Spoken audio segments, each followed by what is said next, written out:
Ia punya bermula tuan-tuan sebelum 2015.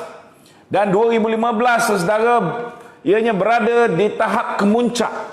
Bila mana perancangan 3 orang Tan Sri, dan Zeti merupakan salah seorang Tan Sri tersebut, telah merancang untuk menangkap Datuk Seri Najib dalam mesyuarat kabinet.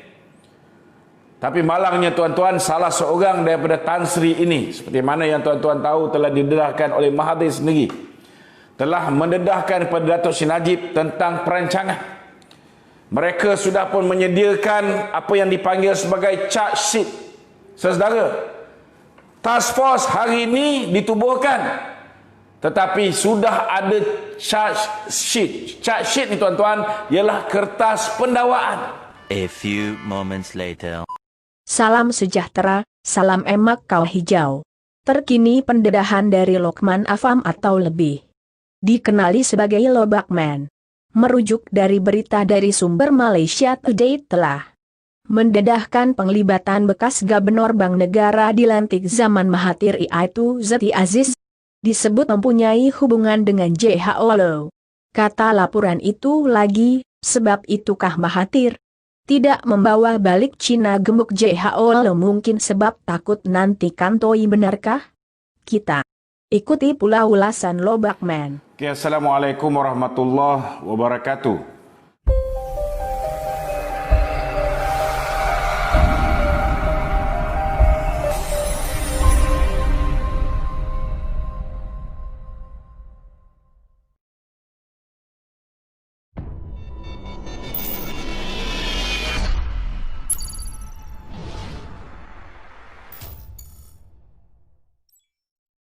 Jangan lupa subscribe ha. Ingat ha, subscribe ha. Malam ini kita akan membicarakan tentang satu pendedahan terbaru yang telah dibuat oleh Yang Mulia Raja Petra Kamarudin yang kini berada di London. Sebelum ini pada 30 hari bulan Oktober yang lalu, beliau telah membuat satu tulisan, dan hari ini beliau menambah kepada tulisan beliau yang mendedahkan bagaimana Zeti Akhtar Aziz, iaitu bekas Gubernur Bank Negara, terlibat dalam skandal bersama dengan Joe Low bagi melindungi pegawai-pegawai daripada M-Bank yang telah bersekongkol dengan Joe Low, bersekongkol untuk menyelewengkan duit 1MDB sekitar 15 bilion ringgit tuan-tuan. 15 bilion ringgit bukan satu jumlah yang kecil. Ngopi ơi, ngopi. Ngopi. Tapi satu jumlah yang besar. Namun seperti mana yang kita sedia maklum, bahawa Raja Petra membuat satu takulan, dia anticipate bahawa dalam masa terdekat ini Zeti Akhtar akan didakwa, ditangkap dan didakwa oleh Kerajaan Perikatan Nasional. Bab ini je saya rasa saya tak berapa nak bersetuju. Kenapa saya kata saya tak berapa nak bersetuju? Sebabnya tuan-tuan, kerajaan yang selama hari ini melindungi Zeti Akhtar Aziz, yang selama hari ini melindungi Joe Low, adalah kerajaan yang sama hari ini menjadi Perdana Menteri Malaysia tuan-tuan. Ianya Kerajaan Pakatan Harapan. Cuma hari ini subsidiaries kepada Pakatan Harapan yang dipanggil Perikatan Nasional. Pemimpin dia tetap sama. Dulu Muhyiddin hanya Menteri Dalam Negeri kepada Mahathir Mohamad.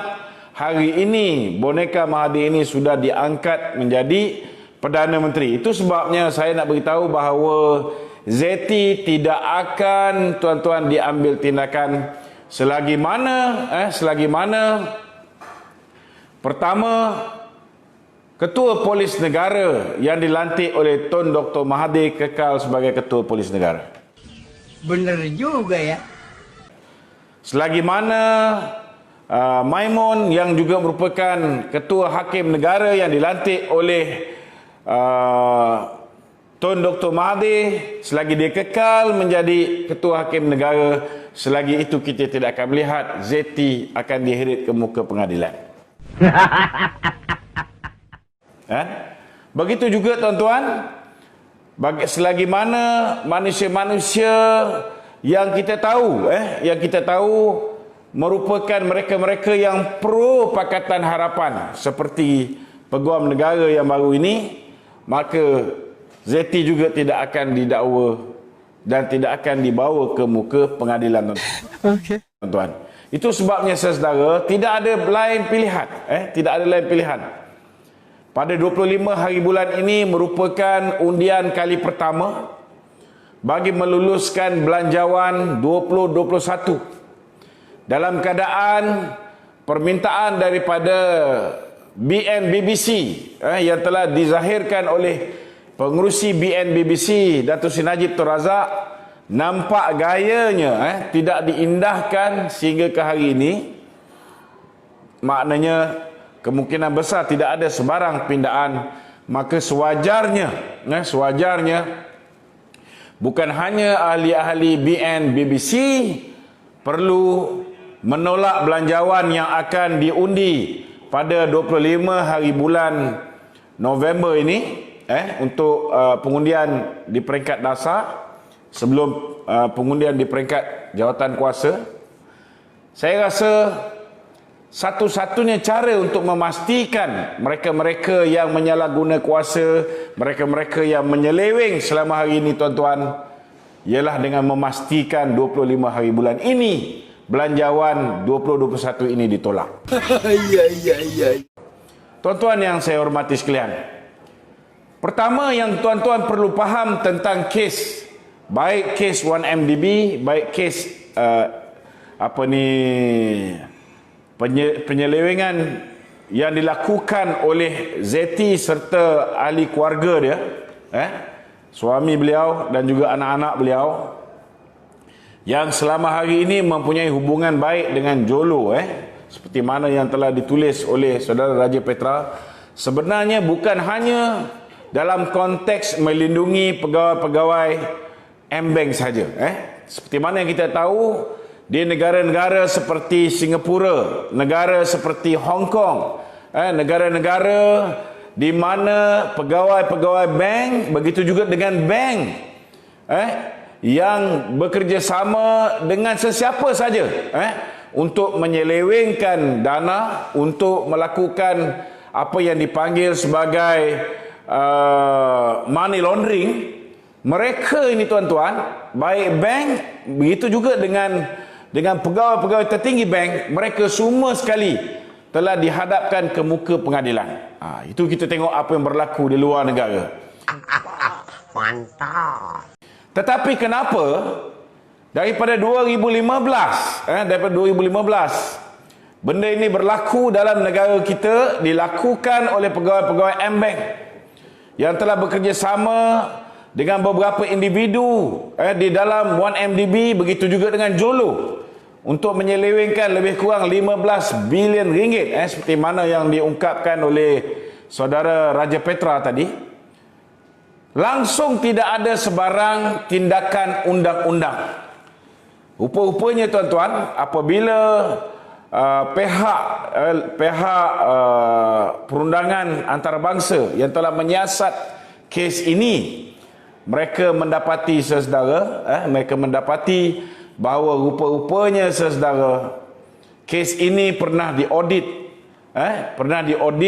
tapi malangnya apabila Governor Bank Negara yang baru, yang merupakan kroni kepada Zeti, begitu juga dengan seorang ketua staf yang bernama Abdul Rahman, mereka telah menyembunyikan, mereka telah menutup segala salah laku, segala penyelewengan yang dilakukan oleh pihak M-Bank, begitu juga dengan apa yang dilakukan oleh Jolo. Untuk makluman tuan-tuan, bukan hanya mereka ini terlibat dalam usaha menutup penyelewengan yang berlaku di dalam 1MDB, Kita pun tahu dalam apabila task force ditubuhkan, mereka telah berjaya, task force Bank Negara sesedara telah berjaya merampas ataupun begitu juga mereka telah berjaya ekstrak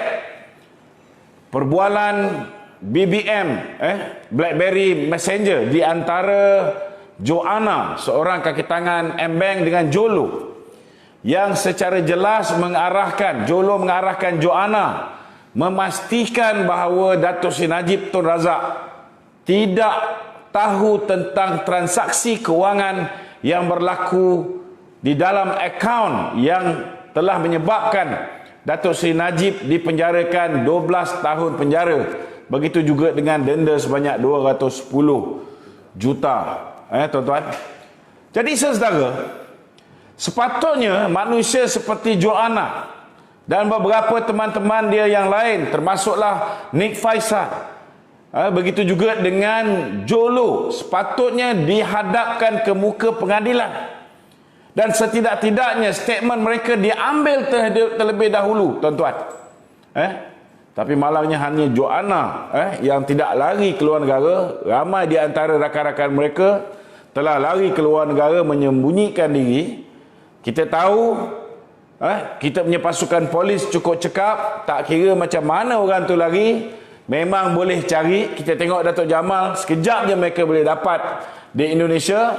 Tetapi Nick Faisal kini berada di Indonesia, sampai sekarang tak boleh dapat. Kita tahu bagaimana penjenayah-penjenayah yang berlindung di Macau, berlindung di Hong Kong, mudah ditangkap oleh pihak berkuasa, begitu juga dengan bantuan Interpol. Tetapi penjenayah yang bernama Lau Tek Jo ataupun Jolo sehingga hari ini tidak boleh ditangkap, malah IGP mengatakan bahawa wajahnya sudah berubah menjadi beruang, jalan pun dah macam seladang.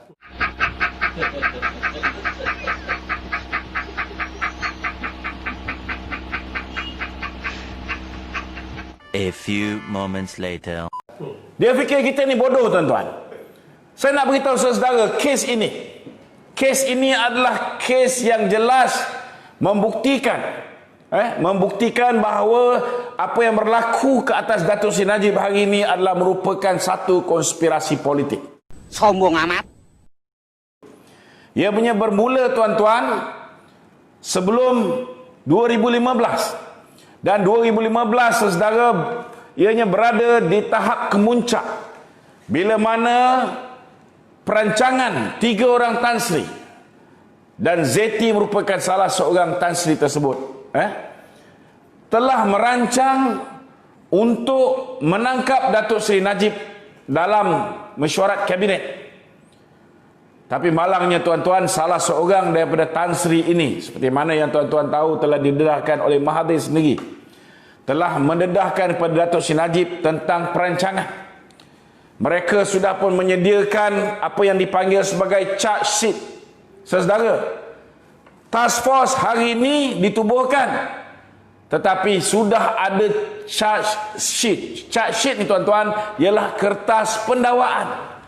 Bagaimana baru tubuh task force yang terdiri daripada MACC, yang terdiri daripada pihak polis, yang terdiri daripada Governor Bank Negara pada bulan Julai 2015. Baru tubuh task force, tiba-tiba sudah ada kertas pertuduhan ke atas Datuk Seri Najib Tun Razak.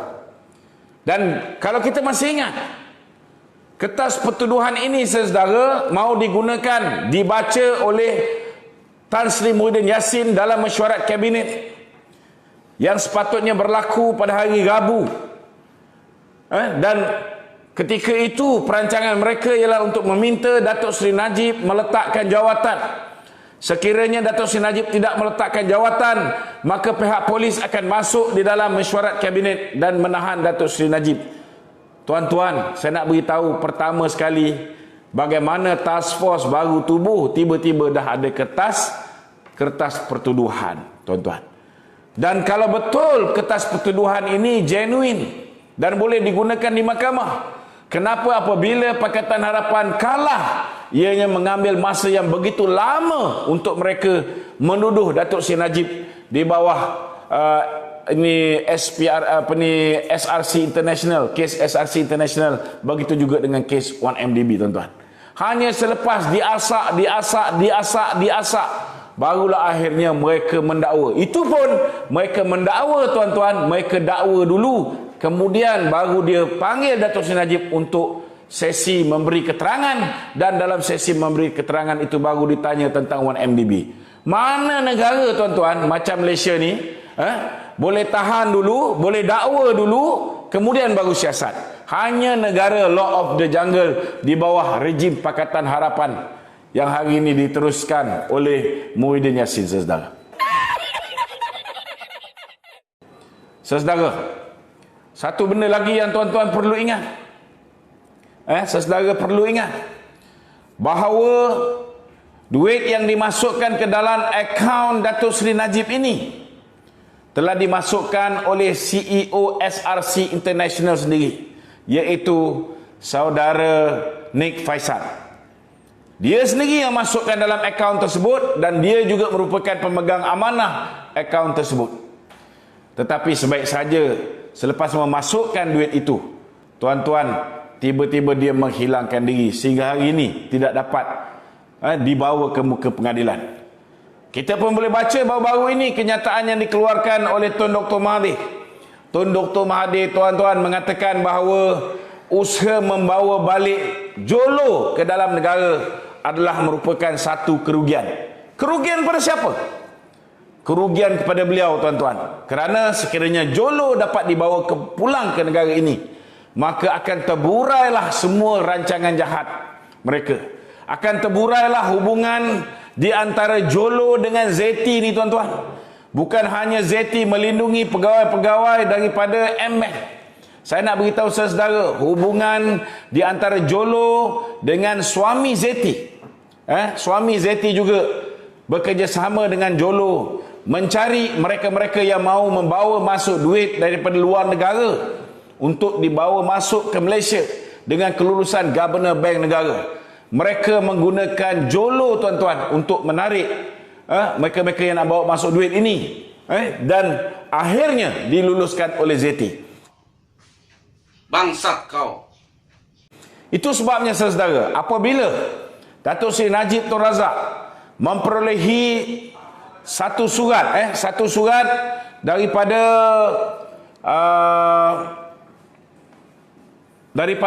kerajaan Saudi Arabia, Kementerian Kewangan Saudi Arabia, yang mengatakan bahawa kerajaan Saudi mahu menyumbang kepada Datuk Seri Najib.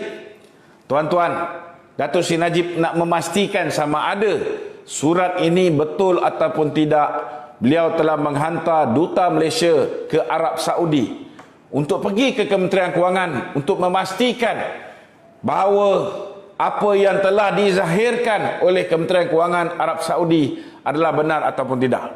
Dan sebaik saja kita punya duta sudah pun berjumpa dengan Kementerian Kewangan Arab Saudi. Beliau mengesahkan bahawa betul kerajaan Arab Saudi mahu menyumbang kepada Malaysia, kepada Datuk Seri Najib Tun Razak. Begitu juga apabila kita apabila Datuk Seri Najib memperolehi surat daripada kerabat diraja Arab Saudi yang mengatakan mereka bersedia untuk memberikan sumbangan kepada Datuk Seri Najib. Tuan-tuan, surat daripada Kementerian Kewangan beserta dengan kerabat diraja Arab Saudi ini telah pun diserahkan oleh Datuk Seri Najib. Takkan dia nak cek sendiri, tuan-tuan? Betul tak? Maka orang yang paling layak untuk memeriksa sama ada dana ini benar-benar wujud, orang yang paling layak untuk memeriksa sama ada dana ini datang daripada sumber yang halal, bukan daripada aktiviti yang haram, terorisme dan sebagainya, maka dia telah, Datuk Seri Najib telah pun menyerahkan surat-surat ini untuk diperiksa oleh Governor Bank Negara ketika itu, iaitu Tan Sri Zeti Akhtar Aziz, anak kepada Profesor Diraja Ungku Aziz. Saya nak beritahu dengan tuan-tuan, selepas meneliti surat-surat tersebut dan meyakini bahawa memang benar kerajaan Saudi ataupun Kementerian Saudi mahu memberikan bantuan kepada kita. Setelah meneliti bahawa kerabat di Raja Arab Saudi ini benar-benar mempunyai sumber kewangan yang kukuh untuk menyumbang kepada Datuk Seri Najib, barulah tuan-tuan Zeti Akhtar Aziz, Governor Bank Negara ketika itu, mengeluarkan 3 pucuk surat tuan-tuan untuk meluluskan duit sebanyak 600 lebih juta ringgit ini dimasukkan ke dalam negara. Saudara, bagaimana setelah mendapat kelulusan daripada Governor Bank Negara ini, malah Governor Bank Negara ini telah memberikan cadangan kepada Datuk Seri Najib tuan-tuan, supaya duit ini dipecah-pecahkan, dimasukkan secara berperingkat. Duit daripada kerajaan Saudi landing di Falcon Singapore, dan duit ini dimasukkan secara berperingkat-peringkat ke dalam akaun amanah atas nama Datuk Seri Najib tuan-tuan. Ini cadangan Governor Bank Negara. Begitu juga selepas pilihan raya umum yang ke-13, apabila ada baki daripada duit ataupun dana ini, dana pilihan raya yang diperolehi oleh Datuk Seri Najib, Datuk Seri Najib telah memulangkan dana tersebut. Dan sekali lagi Governor Bank Negara telah menasihatkan supaya dana ini dipulangkan secara berperingkat-peringkat, bukan one off, satu shot. Dia suruh pulangkan secara runcit-runcit dengan jumlah yang lebih kecil. Tuan-tuan, Datuk Seri Najib tak tahu apa-apa. Beliau mendengar nasihat daripada Governor Bank Negara. Tetapi selepas jatuhnya Kerajaan Barisan Nasional, barulah kita faham kenapa Governor Bank Negara mengarahkan supaya duit itu dibawa masuk secara berperingkat-peringkat. Bila dipulangkan juga dipulangkan secara berperingkat-peringkat. Rupanya tuan-tuan, setiap kali duit itu masuk, satu pertuduhan. Setiap kali Datuk Seri Najib memulangkan dana ini, satu pertuduhan. Tuan-tuan, begitu juga bila sumbangan diberikan, ianya juga akhirnya menjadi satu pertuduhan. Itu yang datang sampai 42 pertuduhan tuan-tuan. Saudara, inilah betapa busuknya hati Zeti Akhtar, yang merupakan salah seorang daripada konspirator yang terlibat dalam usaha untuk menggulingkan kerajaan pada tahun 2015. Hari ini saudara Raja Petra baru mendedahkan tuan-tuan, baru mendedahkan rupa-rupanya bukan hanya beliau ini mempunyai usaha sama dengan Lau Teck Joe untuk melindungi pegawai-pegawai M-Bank, untuk melindungi pegawai-pegawai M-Bank. Rupa-rupanya saudara, banyak lagi penyelewengan yang dilakukan oleh Zeti, suaminya dan juga anak-anak dia. Ini kita belum cerita lagi janji-janji untuk memastikan bahawa Zeti bekerjasama dalam konspirasi untuk menjatuhkan Datuk Seri Najib sebagai Perdana Menteri sekitar Julai 2015. Tuan-tuan, untuk makluman tuan-tuan, Tan Sri Muhyiddin Yassin juga telah memberikan beberapa projek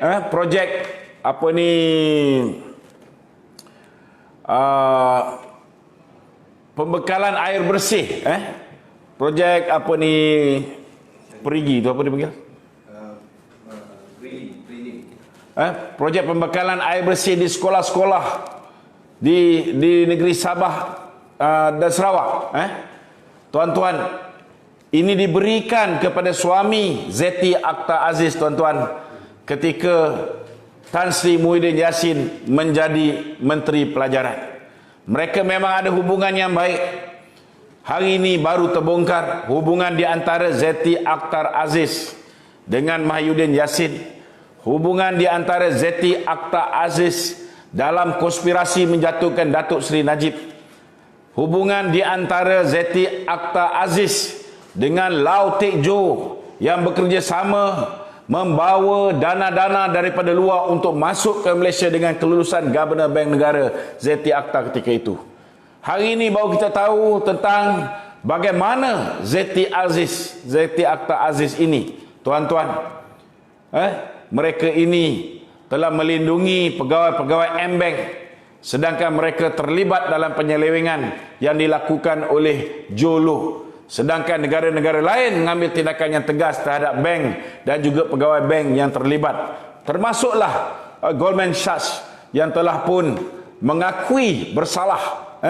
Kita duk tuduh Datuk Seri Najib, tiba-tiba Goldman Sachs, tuan-tuan, telah pun mengakui terlibat dalam usaha menipu dengan penerbitan bond yang telah dikeluarkan oleh 1MDB dengan bantuan daripada Goldman Sachs.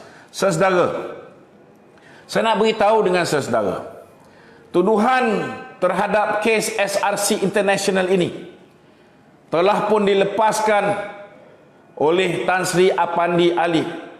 Kenapa tidak ada kes? Kerana duit ini masuk ke dalam akaun Datuk Seri Najib dalam keadaan Datuk Seri Najib tidak sedar ianya telah dimasukkan. Saya nak beritahu tuan-tuan, bagaimana apabila mereka menukar Governor Bank Negara, mereka menukar Peguam Negara. Mereka mengangkat Tommy Thomas, bekas peguam kepada Ketua Komunis Melaya dan juga Lim Guan Eng. Mereka menukar Ketua Hakim Negara, iaitu Richard Malanjut. Tuan-tuan, bagaimana kes yang sudah pun diisytiharkan, tidak ada kes oleh Peguam Negara sebelum ini, tiba-tiba boleh ada kes. Dan bagaimana sebelum mengambil keterangan daripada Jolo, sebelum mengambil keterangan daripada manusia seperti Nick Faisal, sebelum mengambil keterangan daripada pegawai-pegawai M-Bank, termasuklah pegawai 1MDB yang telah melarikan diri ke luar negara, bagaimana Datuk Seri Najib boleh didakwa, tuan-tuan? Ini menjadi persoalan yang sepatutnya difikirkan oleh rakyat Malaysia. Kalau kita membiarkan, tuan-tuan, diri kita diperbodohkan oleh kerajaan Mahathir dan Muhyiddin ini, saudara, maka sampai bila pun rakyat Malaysia akan beranggapan seolah-olah Datuk Seri Najib telah melakukan satu kesalahan yang sewajarnya dihukum. Tetapi pada hakikat dan realitinya, tuan-tuan, apa yang berlaku ke atas Datuk Seri Najib adalah merupakan pendakwaan yang berniat jahat, malicious prosecution, dan merupakan pendakwaan terpilih, selective prosecution, yang dikenakan hanya ke atas Datuk Seri Najib dan kepimpinan UMNO. Kerana pada ketika itu Pakatan Harapan ingin menunjukkan satu persepsi yang buruk kepada kepimpinan UMNO, tuan-tuan.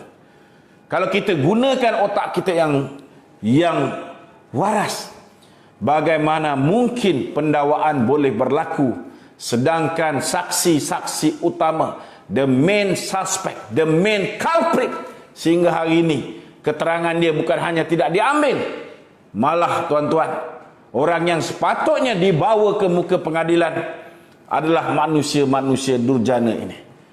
Itu sebabnya, tuan-tuan, saya merayu kepada ahli-ahli parlimen daripada Barisan Nasional, khususnya BNBBC, 23 orang ni, pastikan 25 hari bulan ini kita tamatkan riwayat Muhyiddin Yassin sebagai Perdana Menteri Malaysia. Assalamualaikum warahmatullahi wabarakatuh.